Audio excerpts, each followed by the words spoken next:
Shalom, shalom. Que la paix de notre Seigneur Jésus-Christ soit avec vous, avec nous, et pourquoi pas tous.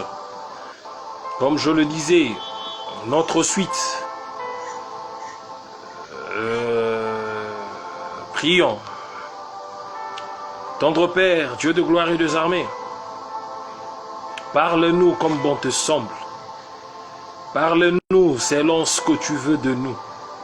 Édifie-nous, ramène-nous, forme-nous, reforme-nous, informe-nous s'il le faut, car on ne peut rien, nous ne connaissions rien. Que cela soit fait selon l'Esprit des dieux. Que ton Esprit nous vienne en aide, nous vivifie. Que ton Esprit nous réfléchit. Que ton Esprit nous amène à la bonne marche et que nous pousse à renouveler notre alliance, que nous pousse à te recevoir comme Seigneur et Sauveur. Et parle-nous encore et de plus, au nom de Jésus. Bien-aimé, un Amen et un Alléluia me fera du bien. Je continue ce qu'on a commencé. Le chapitre 49, la première partie,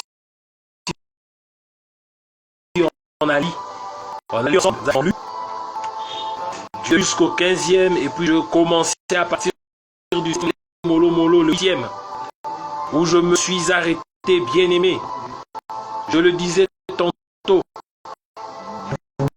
ils ne peuvent se racheter l'un l'autre, ni donner à Dieu le prix du rachat. Le prix du rachat valent mieux que les richesses que vous avez. Le prix du rachat valent mieux que tout ce que vous possédez. C'est le prix du rachat qui peut acheter l'âme. C'est le prix du rachat qui achète l'âme que ce soit. Car c'est l'œuvre du Christ. C'est ça la plus grande richesse. Donne-moi un alléluia. Et je continue. Ni donner à Dieu le prix du rachat. Comme je dis le verset 9e. Le rachat de leur âme est cher et n'aura jamais lieu. Toi qui, au lieu de prendre le temps de te donner à Dieu, au lieu de prendre ton temps de te fier au Maître, tu regardes tes biens. Tu comptes sur tes biens. Ça, c'est le verset 7e et le 8e. Vous avez confiance à votre bien. Vous avez confiance au matériel. Parce que vous vivez paisiblement. Je donnais un exemple de mon enfant que j'ai perdu. Moi, je ne suis qu'un témoignage. Et je ne peux que vous parler de ce que Dieu a fait dans ma vie. Du bien et de mes erreurs à laquelle il m'a corrigé. Il m'a requalifié. Je me bats de nouveau d'avancer petit à petit avec lui qui ne cesse de me requalifier encore et encore. Et je ne veux pas être seul. Je ne veux pas que dise il a été bénéfique, requalifié par Dieu, nous a abandonné.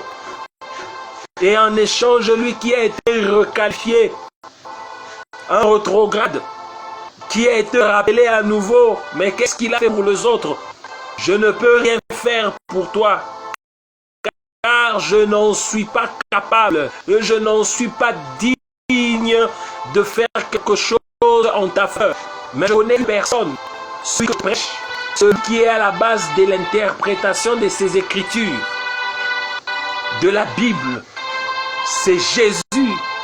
Celui qui m'a requalifié, rappelé, il peut aussi te qualifier ou te requalifier, t'appeler ou te rappeler, tel qu'il a fait avec moi. Tu peux me donner un alléluia. Ce de lui que je parle, il a donné des instructions dans le livre de Psaume 49. Le verset 9e, il dit ceci, je compte lecture. Le rachat de leur âme est cher et n'aura jamais lieu. Qui, à cause de sa richesse, peut acheter son âme, son propre âme. Son âme à lui. Est-ce qu'il en est capable? Il est capable d'en acheter. Tu dis que tu es riche. Dieu t'a béni, c'est vrai. Tu as des maisons, c'est vrai. Tu as des parcelles, c'est vrai. Des voitures, c'est vrai. Des comptes bancaires, effectivement vrai. Penses-tu être à la suprématie de tous? Penses-tu être au-dessus de tout le monde, y compris Dieu? Si tu dis pas Dieu, j'exagère, d'accord, mais penses-tu ce que tu possèdes peut acheter tout? Là, c'est la question que je te pose. Est-ce que ça peut tout acheter? Es-tu sûr?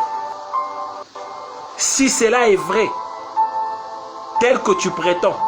Mais ici, on te dit, si on revient au 7e, au 8e, lui-même, on nous dit que les richesses que tu possèdes, tu les laisseras entre les mains d'une personne. Nous allons voir ça. Tu les laisseras, tu ne seras pas enterré avec, car on a un modèle ici que Jésus nous a donné de l'homme riche et du pauvre Lazare. Tout ce que tu possèdes, regarde, dis-toi qu'après ta vie sur terre, es-tu conscient que tu n'iras pas avec ces choses que tu possèdes? Es-tu conscient qu'après ta vie sur terre, tu vas te retrouver seul face à ta situation? Is your situation. Tu seras seul face à ton problème. Le lit de l'hôpital. Qui sera avec toi sur ce lit? Les douleurs, j'ai toujours dit que notre corps est un bombe à retardement. Je ne sais pas, est une bombe à retardement, voilà. Est une vraie bombe à retardement parce que notre corps regorge des différentes maladies. On a des prostates, on a des cancers, on a des pancréas qui dérangent, on a des visions, on a des cataractes, on a des mal des dents. Je vous dis tout, les oreilles, des douleurs de dents, c'est terrible, hein? Des oreilles, du nez, on a des problèmes d'estomac, on a des problèmes de poumons, on a plusieurs maladies que ton argent ne pourra pas acheter. Tu ne peux que mentir, c'est là qui te voient par apparence. Mais ta propre conscience, c'est Dieu qui est dans les cieux, qui te connaît, qui sonde tes cœurs et tes reins. Il te connaît mieux que toi-même. Il voit toutes les maladies qui sont en toi. Un de ces 4 matins, ça peut se réveiller, ça peut te secouer. C'est pourquoi moi j'ai toujours dit ceci. Qui de nous tous a le contrôle de sa vie? Qui peut se prononcer, dire qu'il connaît le jour où il va mourir? Qui peut dire qu'il connaît quand est-ce qu'il mourra? Qui peut dire qu'il connaît quand est-ce que la mort frappera à sa porte? Et si tu connais réellement, peux-tu l'arrêter? Et qui t'a dit que tu vas vivre jusqu'à... Ici, l'homme riche pensait qu'il n'allait pas mourir. Lui qui vivait paisiblement et joyeusement sa vie. Lui qui se vêtissait de fin lin, de habits avec de pourpre, de pierres précieuses. Est-ce qu'il savait qu'un jour il allait mourir et qu'il allait être emmené dans les séjours de mort? Il savait qu'il allait être enseveli. Enseveli, c'est emmené dans les séjours de mort. Est-ce qu'il pensait qu'il allait regarder jusqu'à sa mort, orgueilleux? Il lève les yeux, il regarde, il dit, Père Abraham, on voit le pauvre Lazare. Il a oublié que c'est lui qui était devenu pauvre. Ne perds pas la grâce que tu as. Ne fous pas la grâce aux pieds. La grâce que Dieu t'a donnée, ne le foule pas aux pieds. Le pauvre que tu vois aujourd'hui sera riche demain. L'affligé sera le plus joyeux demain. Fais tout ce que tu peux faire. Monte, descends, humilie les gens. Fais le gros dos. Boude cela que tu peux bouder. Manipule cela que tu peux manipuler. Mais moi je te promets que le demain ne t'appartient pas. Ça appartient à Dieu. Si ton bien peut acheter même ton demain, l'âme c'est encore plus. Mais achète plus que ton demain. Achète ton demain. Fais le programme selon ce que tu veux que tu sois après 50 ans. Tu as peut-être vécu déjà pendant 50 ans. Tu as peut-être 40 ans. Qui t'a dit que tu vas atteindre 70 ou 80? Qui t'a dit que tu atteindras 90 ans? Il te reste peut-être 5 ans à vivre. Tu ne le sais pas. Tu vas dire, toi, jamais, même moi, j'ai eu au monde mon fils. Ma femme m'a donné un fils. Il est mort après 8 heures. Et à la 9e heure, il est parti. Il a rendu l'âme. Je dis, toi, à notre première partie. Dans notre première partie, je dis, mon fils a rendu l'âme 9 heures à sa naissance. À 9 heures, il est parti. Il a rendu l'âme. Il n'a pas péché, il n'a rien fait. Mais Dieu a trouvé bon de récupérer cette âme. Et toi qui es venu au monde, toi qui pêches tout le jour, toi qui fais de mauvaises choses, toi qui rends d'autres personnes dans un état d'amertume, qui t'a dit que tu vivras aussi longtemps que possible, selon toi? Je te demande de bien réfléchir, de bien tourner la tête, de fléchir tes genoux, de regarder le ciel. Tourne tes pensées, ton regard vers Dieu, qu'il te donne le temps, qu'il te fasse grâce de consommer ton bien là, ce que tu possèdes aujourd'hui. Ta richesse, qui est un défaut pour toi. Ta richesse qui te pousse à avoir l'ascendance sur les autres. Les biens que tu as qui te poussent avec des ruses de pouvoir manipuler les autres. Reviens à l'Éternel car il a besoin de toi. Car rien de ce que tu possèdes peut acheter ton âme. Qui t'a dit peut-être qu'il reste une semaine à vivre? Peut-être que tu mourras demain. Même si tu dis jamais, le jamais pas toi, le jamais n'existe pas. Dieu, c'est lui qui a la clé de la vie et de la mort. Il est entré dans les jours de mort. Il a arraché cette clé entre les mains de ce jour de mort. Il en a pris pour te donner la vie. Il t'a enseigné l'amour de ton frère, l'amour de ton prochain, c'est de marcher dans la mort pour atteindre la vie. Si tu n'as pas l'amour de ton prochain, c'est que tu es mort. Tu es une personne morte à cause du manque d'amour de ton prochain.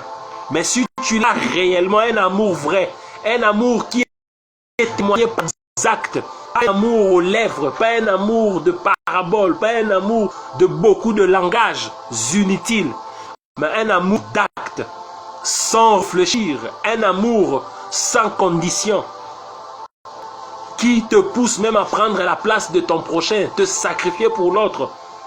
Sache qu'en faisant ces actes, tu passes par la mort pour atteindre la vie ou pour arriver à la vie. Tu peux me donner un alléluia. Je sais que c'est choquant, ce que je dis.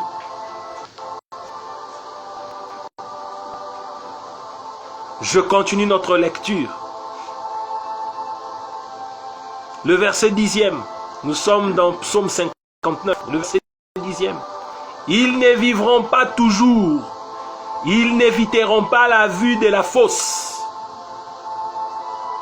Toi qui as confiance en ton héritage, tu y tiens seulement à la grandeur que tu as aujourd'hui aux yeux du monde.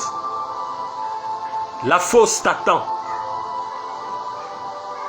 Tu ne pourras pas l'éviter, car tes jours sur terre sont comptés.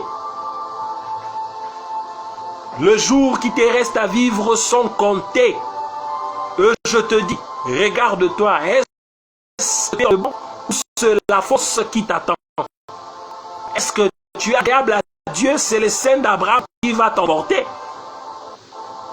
Est-ce que c'est le ange qui t'amènera vers le sein d'Abraham?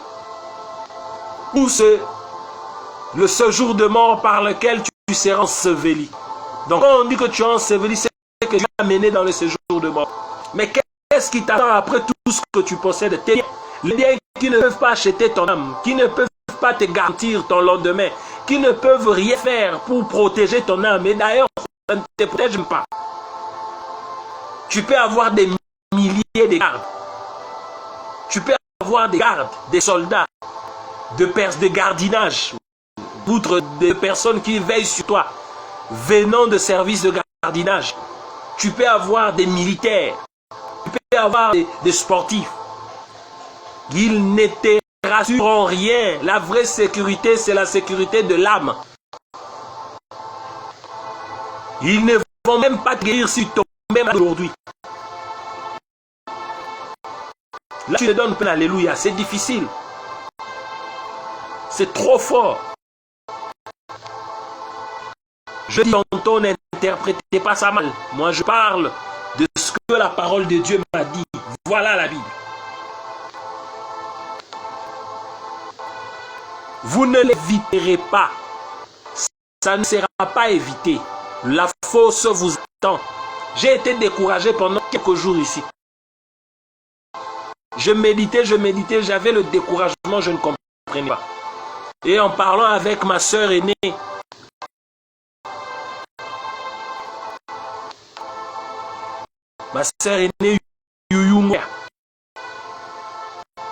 elle m'a encore motivé. Et je me suis tenu là pour parler, continuer à parler de la bonne nouvelle de la part du Seigneur. Elle m'a motivé. Quand je suis revenu, ce sont les mêmes choses. Dieu insiste que je prêche par rapport à ça. Et sois béni, toi qui es en train de me suivre. Ne sois pas béni en vain, mais sois béni en changeant d'attitude. Sois béni en devenant une personne nouvelle. Deviens une nouvelle personne devant de Dieu. Oublie ce que tu possèdes, c'est à toi. Et rassure-toi de bénéficier ou de gagner le royaume de Dieu. Rassure-toi que ton âme est sauvée. Si ton âme est sauvée, le reste n'est que formalité. Que Dieu t'ajoute comme gain. Dieu t'ajoute comme l'ici. Donnez-moi un alléluia. Le verset 11e. Car ils la verront. Le sage meurt. L'insensé et les stupides périssent également. Le plus sage, il meurt. Les insensés meurent aussi, ils périssent. Vous voyez que j'ai réuni tout le monde ici. Et les riches et les pauvres, ils périssent. Mais on accentue plus sur les riches. Parce qu'ils sont aveuglés à cause de leur bien, du fait qu'ils roulent dans des carrosses, dans des belles voitures, du fait qu'ils dorment dans des belles maisons, du fait qu'ils possèdent de ceci le monopole. À cause de leur richesse, ils ont le monopole de gérer, de diriger. Et ils croient être au-dessus de la mêlée. Ils croient être au-dessus de tout, de tous, ou de tout le monde. Même de choses qui ne les concernent pas, ils s'impliquent. Parce qu'ils se disent avoir le monopole, ils croient avoir le monopole, ils se disent être au-dessus de ça. Donnez-moi un alléluia. Ça, ce sont les faits accompagnés de quelques caractéristiques des hommes riches ou de la richesse, de biens. Ne m'interprète pas mal. Toi, ouvre ta Bible, prends seulement Psaume 49, lis-la. Je vais aller vite car on doit lire le Psaume 73. 12. Ils s'imaginent que leurs maisons seront éternelles. Ce n'est pas moi. C'est Dieu. Ils s'imaginent, c'est il au pluriel. Ils s'imaginent, qui ça? Les hommes riches. Ceux-là qui ne regardent que leurs biens, qui ne comptent qu'à leurs biens. Ils s'imaginent de choses, que leurs maisons seront là éternellement, parce que c'est conçu en matériaux durables, en briques, je ne sais pas, en béton. Ça ne sera pas non plus éternel. Ce n'est pas moi. Ne m'en veux pas. Si tu veux t'apprendre à quelqu'un, tu n'as qu'à t'en prendre à la parole. À pas n'importe quelle parole, à la parole de Dieu. Tourne-toi vers Dieu, pose-lui des questions que tu veux. Au lieu de haïr, cherche à revenir vers le Seigneur avec Dieu, par la voie de la prière, car il a besoin de toi. Donnez-moi un amen. Que leurs demeures subsisteront d'âge en âge. Vous pensez que votre demeure subsisteront d'âge en âge? Non, vous vous trompez. Vous vous trompez.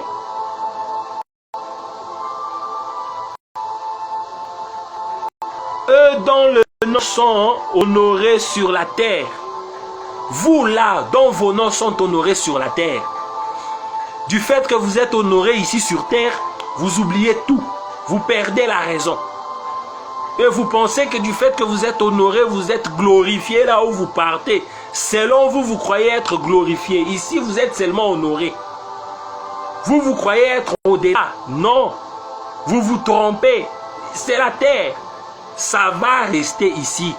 Même le corps que tu possèdes restera sur cette terre. Tu ne contrôles pas ta vie. Sache que tu as déjà vécu la moitié de ta vie. Il te reste peut-être le 1/10 de ce qui te reste à vivre. Peut-être qu'il te reste que 1/10 de ta vie sur terre. Le 1/5 sur ce que tu as déjà fait. Tu as 40, tu as 50, tu as 60. Sache que tu as déjà consommé ta vie. Il te reste 10 ans, 20 ans, 5 ans, peut-être qu'une année. Il est grand temps pour toi de revenir vers ce Dieu. Il est grand temps pour toi de préparer ton demain. Tu as tout fait. Tu as fait du mal aux gens. Réponds-toi, prépare ton demain. Tu es là.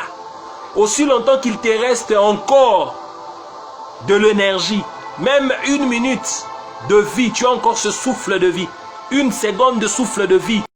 Dieu te donne comme chance de pouvoir te racheter, de pouvoir revenir vers lui, te repentir. Réponds-toi.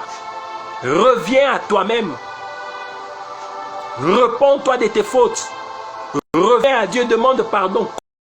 Le plus important, ce n'est pas la terre. Tu l'as gagné dans les mensonges. Tu as eu des biens dans des faussetés. Tu as détruit les autres, c'est bien. Mais rien de ce que tu possèdes restera. Rien de ce que tu as pu gagner demeurera éternellement. Rien du tout. Au contraire, tu as encore la chance. Parce que Dieu te garde en vie. Comme tu as le souffle de vie, tu as l'occasion de te relancer avec Jésus. Tu as l'occasion de te relancer avec le Maître, le grand Maître. Jésus-Christ de Nazareth. Il t'attend. Je continue ma lecture.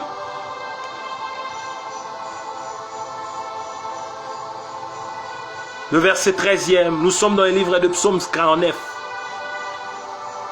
Le verset 13e.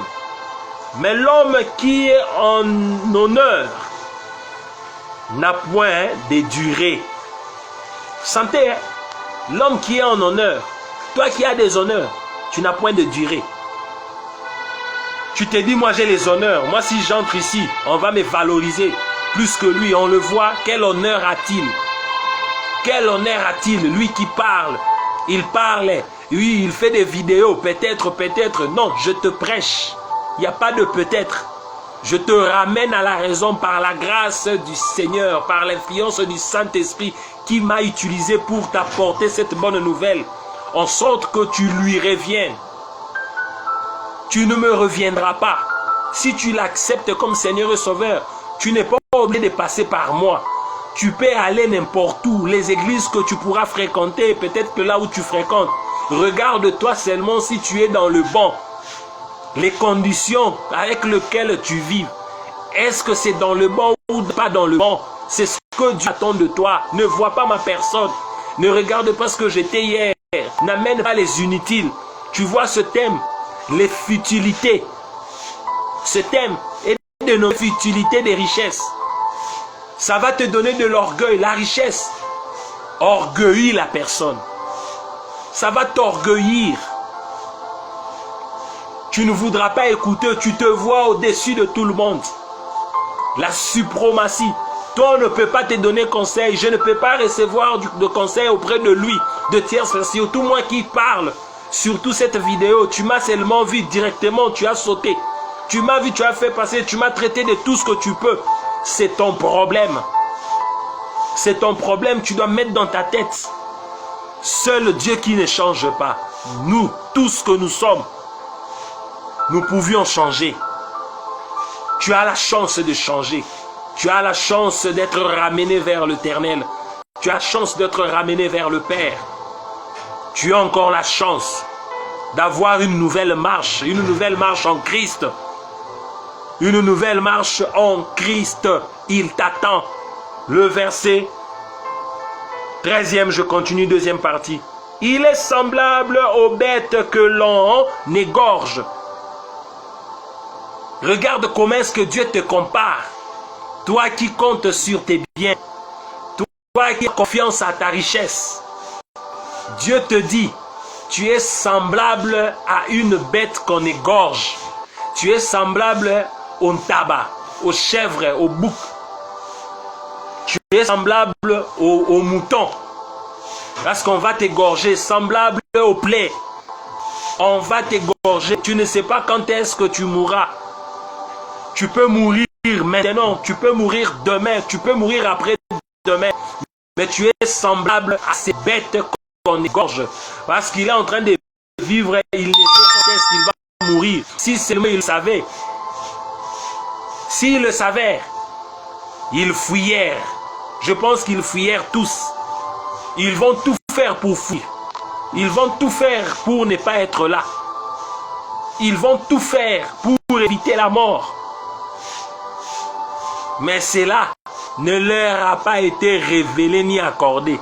Tel que cela n'a pas été révélé à ces animaux. Sache que toi aussi, cela ne t'a pas été non plus révélé. Et ça ne sera pas révélé surtout à toi. Qui croit être au-dessus de tout. Tu ne sais pas que la vie change. Tu mourras comme cette bête. Tu mourras comme ces bêtes que l'on va égorger. Donnez-moi un alléluia. Je sais que vous n'allez pas le faire. Le verset 14e. Telle est leur voix, leur folie. Et ceux qui les suivent se plaisent à leur discours. Leur voix et leur folie, gauche, droite, ils se plaisent à votre discours. Les personnes que vous manipulez, si c'est quelqu'un que l'on ne peut pas manipuler, qui ne peut pas vous suivre, il est déclassé, il est traité de sorcier, il est traité de sorcière. La personne est traitée de sorcière parce qu'elle n'est pas d'accord avec ce que vous dites. Ce que vous disiez là, du fait que la personne n'est pas d'accord avec, la personne devient sorcière. Le fait de ne pas accepter, la personne veut suivre son chemin. Non, vous voulez l'imposer ce que vous voulez. Vous voulez l'imposer ce que vous voulez. Qui t'a dit que ce que toi tu veux pour lui, c'est réellement ce que lui il veut aussi pour sa vie? On se trompe. Ne nous voilons pas la face. Ne nous voilons pas. Qui t'a dit ça? D'ailleurs, toi d'abord, tu n'es pas dans les bons. Ce n'est pas l'apparence que tu affiches. C'est ce qui est caché, qui est vrai de toi. C'est ce qui est gardé en secret, qui est ta vraie nature. Mais tu imposes. Tu imposes la suprématie fausse aux autres. Tu imposes les gens à ta vision. Non. Ta vision, elle est pour toi. Ne peuvent être adoptées que par celui qui trouve d'intérêt dedans. Intérêt pour sa vie. Moi qui suis chrétien, si je trouve qu'il y a un de bon qui glorifie Dieu, mais je veux m'adhérer à ta vision. Si je trouve qu'il y a quelque chose de bénéfique pour la gloire de Dieu, je veux m'adhérer. Si je fais prôner la gloire de Dieu, c'est que c'est avantageux pour moi. Je le fais pour chercher le royaume des cieux, qui est à Dieu. Mais s'il n'y a pas d'intérêt, ça ne glorifie pas Dieu. S'il n'y a pas mon intérêt, car j'ai ma vision. Car elle a sa vision. Car tu as ta vision. Nous avons chacun de nous à sa vision. Nous avons chacun de nous sa vision. Mais pourquoi veux-tu imposer l'autre ce que toi tu trouves bon? Qui t'a dit que c'est bon pour la personne? Parce que tu veux l'aider. Parce que tu veux lui venir en aide. Nous avions vu ça là-bas. Par l'amour. 1 Jean chapitre 3. On a vu ça plus loin là-bas. Leurs caractéristiques de ces gens-là. Le caractéristique de ces gens-là. Dieu te regarde. Tu es déjà mort. Tu es un meurtrier. Quelqu'un te parle de sa vision. Toi, tu la proposes, ta vision. Quelqu'un te dit, moi je veux ceci. Toi, tu imposes cela parce que tu es à l'origine ou à la source de cette bénédiction. Non, Dieu est contre ça. Et tu en paieras le prix. Un jour, tu en paieras le prix. C'est Dieu qui va te rendre compte de ce que tu fais aujourd'hui. Car tu ne voudras pas l'accepter. Lui-même, il te rendra compte. Car le compte qu'il te rendra sera tiré de ta conscience. Sera tiré de ta conscience. Donnez-moi un alléluia. Le verset 15e. C'est là où on s'est arrêté et puis continuer le verset 16e. Je vais lire, dire un mot et nous allons rapidement au chapitre 73e. Comme un troupeau, ils sont mis dans le séjour des morts. Voilà le séjour des morts, réservé aux personnes ensevelies. Le séjour des morts, réservé aux personnes ensevelies. Rappelez-vous du proverbe de Luc 16, à partir du 19e verset. On nous parle de l'homme riche et de pauvre Lazare. Le verset 20e et 21e, on nous dit que l'homme riche mort, il était enseveli. Enseveli, c'est-à-dire destination pour le séjour de mort. Le pauvre Lazare mourit à son tour, on ne parle pas d'être enseveli, on nous dit qu'il est mort à son tour, les anges le lui ont apporté. Les anges le lui ont apporté. Le lui a, je ne sais pas, le lui ont emmené. Voilà, ça c'est l'expression qu'il fallait utiliser. Le lui ont emmené où? Au sein d'Abraham. On n'a pas parlé d'être enseveli là-bas. Donc celui qui est enseveli, c'est celui qui part dans le séjour des morts. Et le séjour de mort, c'est le lieu de tourment, des tribulations, où on te fera des choses, de la souffrance totale. Sache que c'est avant l'enfer, car l'enfer n'est pas encore ouvert. C'est le début de ce que tu vas endurer toute ta vie. C'est-à-dire après la mort, tu endureras cette vie-là. Tu vivras cette vie-là. Après ta mort, c'est comme ça que tu seras. D'abord, traité selon tes œuvres par les anges déchus avec leur maître Satan.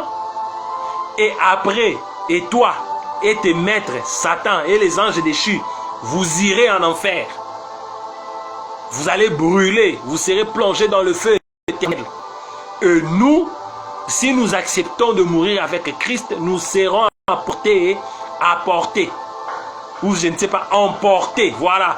Nous serons emportés par les anges au sein d'Abraham, où nous vivrons dans la joie paisiblement, et de là où la porte, le jour où les portails du royaume de Dieu seront ouvertes, nous entrerons directement. Donnez-moi un alléluia. Et comme de troupeaux, on va vous égorger, vous amener dans les séjours de mort. Et bientôt les hommes droits, les hommes droits, les foulant aux pieds. Les hommes droits vont vous rejeter. Tu vois l'homme riche, il a regardé Père Abraham, envoie le pauvre jusqu'en enfer. Lui qui est pauvre, il appelle Lazare pauvre. Il a oublié que le rôle se sont inversés. Dans l'ignorance que le rôle s'était déjà inversé. Lui, il était devenu pauvre. C'est Lazare qui était devenu riche. Mais son orgueil continue. Il dit, Père Abraham envoie ce pauvre Lazare d'aller pointer son doigt dans l'eau. Et ici, on nous dit quoi? Et bientôt, les hommes droits, les foules aux pieds ou les foulants aux pieds. On va vous donner de coups, vous jeter là-bas. On ne va même pas vous regarder. Leur beauté s'évanouit. Le séjour des morts et leur demeure. Vos beautés vont partir. Les parfums que tu mets aujourd'hui vont disparaître. L'aura que tu dégages ne sera plus.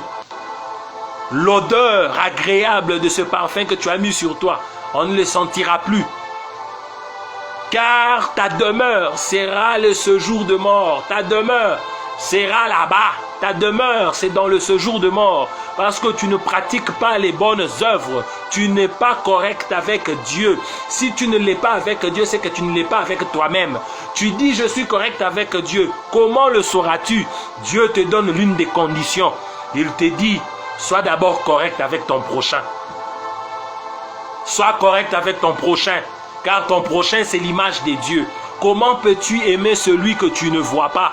Comment peux-tu prétendre dire que tu es correct avec celui que tu ne vois pas, plutôt que d'être correct, d'être bien d'abord avec celui que tu vois, qui est à l'image et à la ressemblance de celui que tu ne vois pas. Dieu l'a mis devant toi. Dieu l'a valorisé car il est venu lui-même se livrer en spectacle pour qu'il ait de l'importance, pour qu'il nous témoigne de la valeur, nous montrer combien ce qu'on est important et que notre âme n'a pas un prix, si ce n'est que le grand prix qu'il a donné lui-même. Maintenant, toi, tu ne veux pas valoriser celui pour qui Dieu est mort, celui pour qui Dieu s'est livré en spectacle, celui pour qui Dieu est entré dans les séjours de mort pour y prendre la clé de la vie et de la mort, pour qui Dieu a accepté d'être humilié, pour qui Dieu a accepté d'être emprisonné, pour qui Dieu a accepté d'être blessé, pour qui Dieu a accepté d'être appelé pauvre, pour qui Dieu a tout accepté. Toi, tu refuses cette personne et tu dis que tu es d'accord avec Dieu, tu es correct, tu marches bien, tu fais bien tes choses. Ta demeure, c'est le séjour de mort. Ta demeure, c'est le séjour de mort. Toi qui donnes, parler, avant de donner, tu fais le bout, tu fais le gros dos, à souffrir, qu'il souffre d'abord, qu'il comprenne la réalité. Si Dieu t'a béni, c'est pour bénir les autres. De ce côté-là, je suis calé. Hein? Moi, si Dieu me bénit, j'ai béni les autres. C'est ça ma nature. Mes défauts sont ailleurs. Et Dieu est en train de me corriger chaque jour par rapport à mes erreurs, mes défauts. J'en témoigne, ne t'en fais pas. Tu peux tout dire de moi. Moi, je témoigne de ma vie. Mes erreurs, mes défauts, Dieu me requalifie. Je le dis, je le redis. Dieu me requalifie. C'est à toi que je m'adresse. Par l'aide du Seigneur, par l'inspiration du Saint-Esprit, je te le dis. Dieu me requalifie. Il me refait à nouveau. Il me corrige. Il m'a déjà pris, comme il a dit pour moi, tu es un enfant que j'aime et je châtie. Ma houlette et mon bâton, c'est moi là qu'il fouette, qu'il corrige. Qu'est-ce que je n'ai pas vu de Dieu? Il m'a corrigé, il m'a donné une très bonne leçon. Et il continue à le faire selon bon lui semble.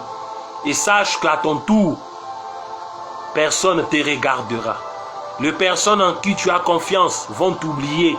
Les biens en qui tu mets ta confiance ne pourront rien faire pour toi. Ta richesse te regardera.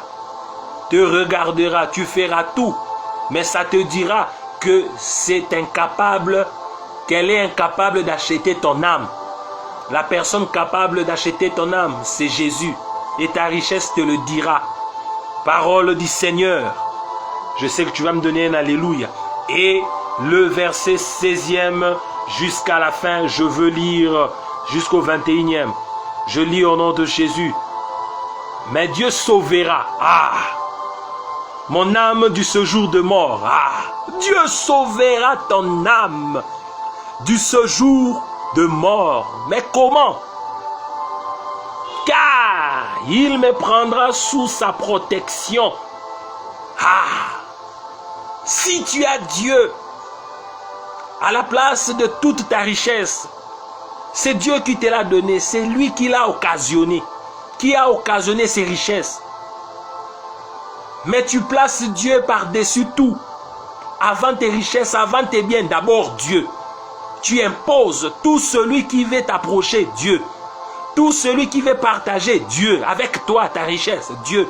Tout celui dont tu veux aider, prends ta richesse, sers-la.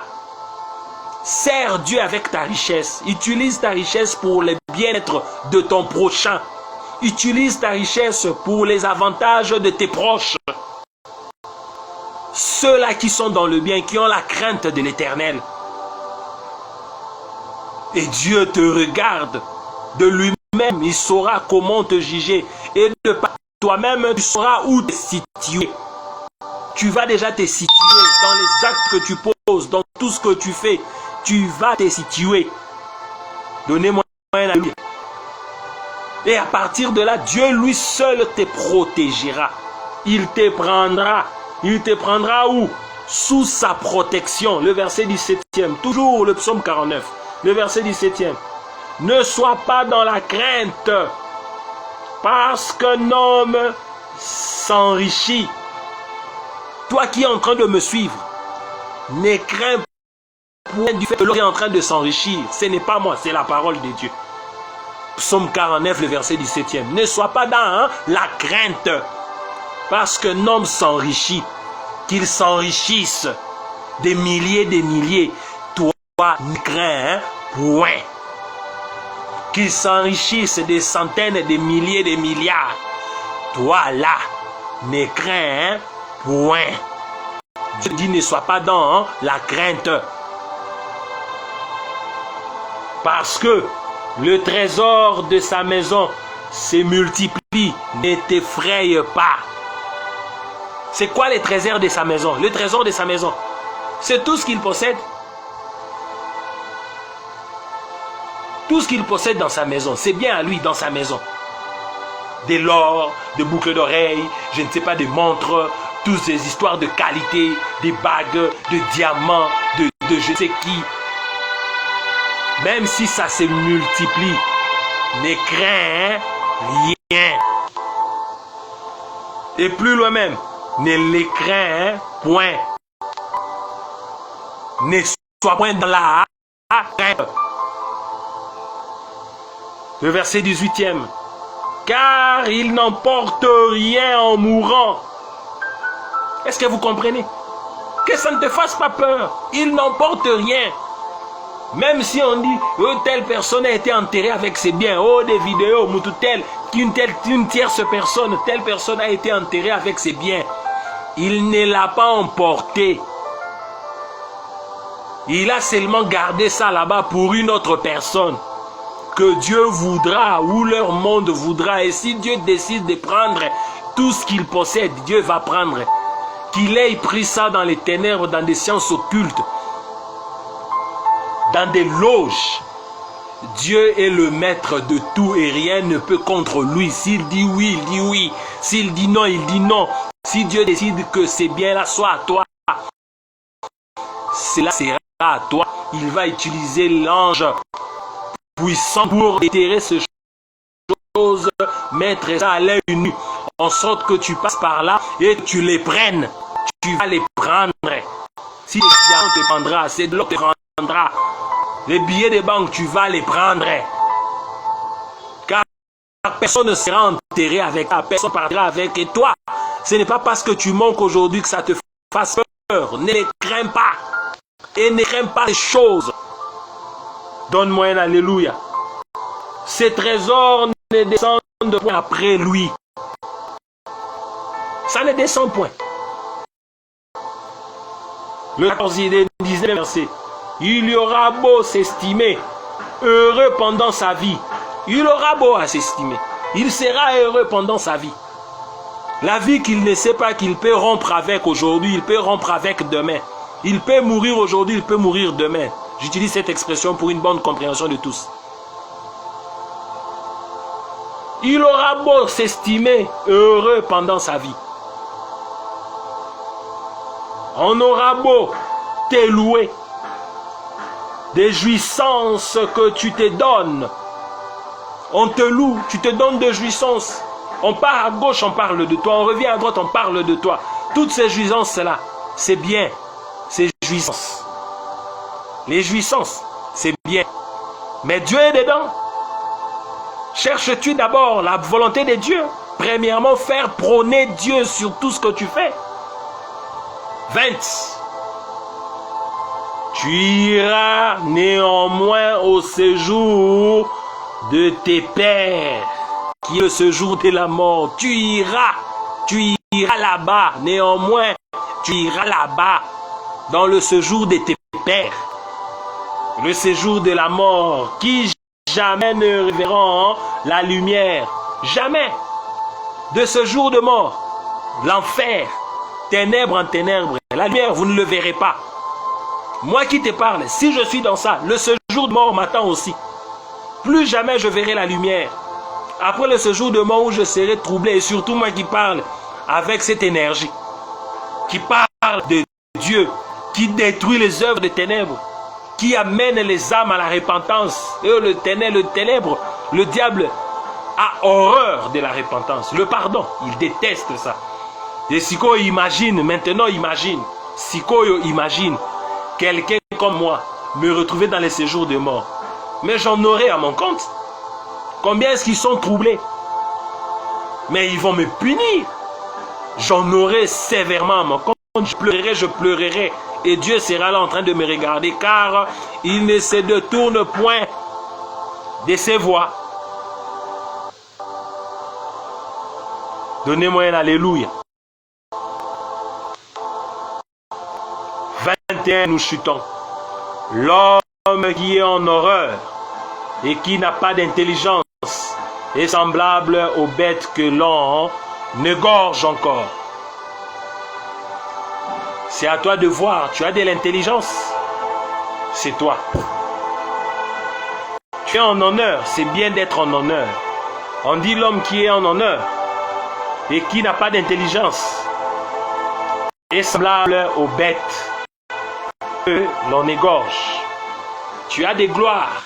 Tu as de l'honneur. Tout ce que tu as besoin, on te le donne. Mais si tu n'as pas de l'intelligence ni de sagesse, tu es semblable à un bête qu'on égorge. Ce n'est pas moi. Si tu veux condamner, condamne la Bible. Tu es semblable à une bête. Tu es semblable à une bête qu'on doit égorger. Et le bête qu'on doit égorger ne connaît ni le moment, ni le temps, ni le jour. Alléluia. Alléluia. Je veux faire une lecture du chapitre 73 et on va s'arrêter là. Je fais seulement la lecture.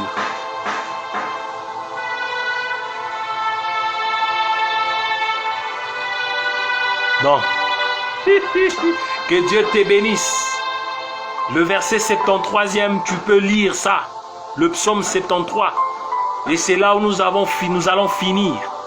Je pense le jour à venir, si Dieu nous prête vie, les heures qui vont suivre, demain après-demain, nous allons parler de notre troisième partie qui aura un autre thème. Donc pour les futilités, pour ce thème qui est intitulé « Futilité des richesses », on s'arrête là. Mais ça va continuer sous un autre thème. Le chapitre 73e.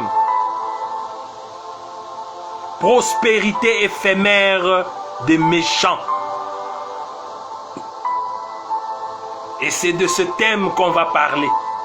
On parlera de la prospérité éphémère des méchants. C'est la suite des futilités des richesses. Que Dieu te prête vie, que Dieu me prête vie, que Dieu nous prête vie pour qu'ensemble puissions écouter cette bonne parole, cette parole qui est vie, cette parole qui est précieuse, cette parole qui nous rassure, cette parole qui nous met sous la protection de l'Éternel, cette parole qui nous met sous la protection divine, une protection que personne ne pourra nous toucher, ni de près ni de loin, ni dans cette vie, ni dans l'autre vie, ni dans l'au-delà, après la mort que nous vivions dans la présence du Seigneur d'éternité en éternité. Que Dieu te donne la paix et que Dieu te parle, qu'il te convainc, selon le Saint-Esprit qui convainc, de revenir encore vers lui et de donner ta vie à l'Éternel. Amen. Amen. Que Dieu te bénisse. Et Amen.